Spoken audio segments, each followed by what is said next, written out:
Hi, my name is Emily Windover. I'm from the Gettysburg Library, and I'm going to read today the fourth chapter of Nutcracker and the Mouse King.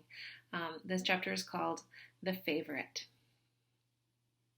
The truth is, Maria was unwilling to leave the table then, because she had discovered something upon it which no one had yet remarked. By the marching out of Fred's hussars, who had been drawn up close to the tree, a curious little man came into view, who stood there silent and retired, as if he were waiting quietly for his turn to be noticed.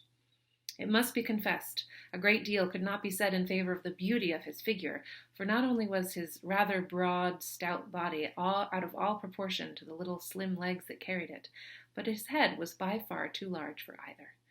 A genteel dress went a great way to compensate for these defects, and led to the belief that he must be a man of taste and good breeding.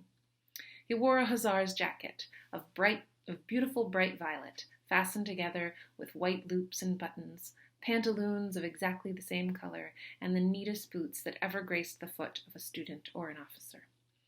They fitted as tight to his little legs as if they were painted upon them. It was laughable to see that in addition to this handsome apparel, he had hung upon his back a narrow, clumsy cloak that looked as if it were made of wood, and upon his head he wore a woodman's cap. But Maria remembered that Godfather Drosselmeyer wore an old shabby cloak and an ugly cap, and still he was a dear, dear godfather. Maria could not help thinking also that even if Godfather Drosselmeyer were in other respects as well dressed as this little fellow, yet after all he would not look half so handsome as he. The longer Maria gazed upon this little man, whom she had taken a liking to at first sight, the more she was sensible how much good nature and friendliness was expressed in his features. Nothing but kindness and benevolence shone in his clear, green, though somewhat too prominent eyes.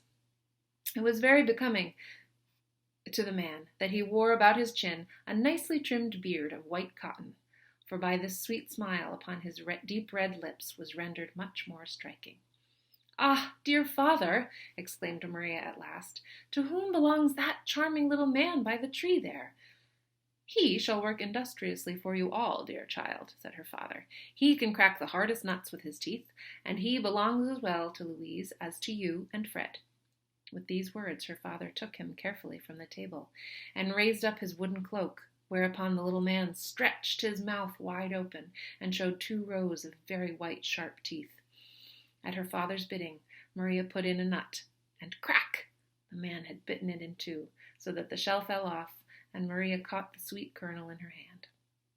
Maria and the other 2 children were now informed that this dainty little man came of the family of Nutcrackers, and practiced the profession of his forefathers.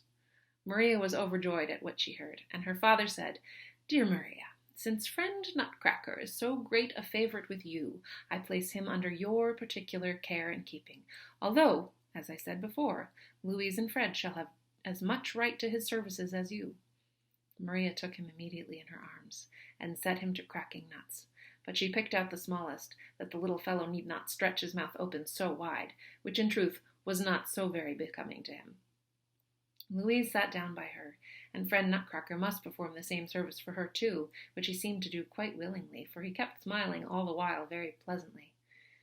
In the meantime, Fred had become tired of riding and parading his hussars, and when he heard the nuts crack so merrily, he ran to his sister, and laughed very heartily at the droll little man, who now, since Fred must have a share in the sport, passed from hand to hand, and thus there was no end to his labor. Fred always chose the biggest and the hardest nuts, when all at once, crack, crack, it went, and 3 teeth fell out of Nutcracker's mouth, and his whole underjaw became loose and rickety. "Ah, my poor dear Nutcracker," said Maria, and snatched him out of Fred's hands. "Well, that's a stupid fellow," said Fred. "He wants to be a Nutcracker, and has poor teeth. He don't understand his trade. Give him to me, Maria. He shall crack nuts for me if he loses all his teeth, and his whole chin into the bargain. Why make such a fuss about such a fellow?" "No, no," exclaimed Maria, weeping. "You shall not have my dear Nutcracker. See how sorrowfully he looks at me, and shows me his poor mouth. But you are a hard-hearted fellow. You beat your horses. Yes, and lately you had one of your soldiers shot through the head." "That's all right," said Fred, "though you don't understand it. But Nutcracker belongs as much to me as to you, so let me have him." Maria began to cry bitterly, and rolled up the sick Nutcracker as quickly as she could in her little pocket handkerchief. Their parents now came up, with Godfather Drosselmeyer. The latter, to Maria's great distress, took Fred's part, but their father said, "I have placed Nutcracker expressly under Maria's protection, and as I see that he is now greatly in need of it, I give her full authority over him, and no one must dispute it.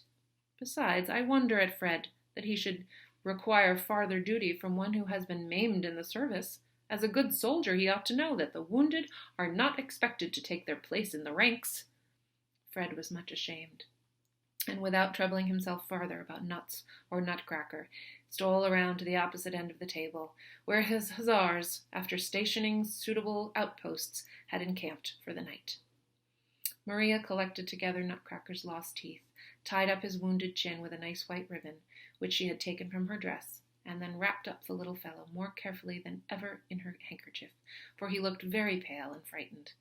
And thus she held him, rocking him in her arms like a little child, while she looked over the beautiful pictures of the new picture book, which she found among her other Christmas gifts.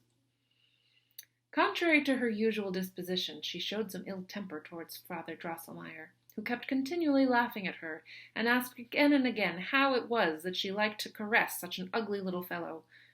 That singular comparison with Drosselmeyer, which she made when her eyes first fell upon Nutcracker, now came again into her mind, and she said very seriously, "Who knows, dear godfather, if you were dressed like my sweet Nutcracker, and had on such bright little boots, who knows but you would then be as handsome as he is?" Maria could not tell why her parents laughed so loudly at this, and why the counselor's face turned so red, and he, for his part, did not laugh half so heartily this time as he had done more than once before. It is likely there was some particular reason for it. And that was The Favorite from Nutcracker and Mouse King.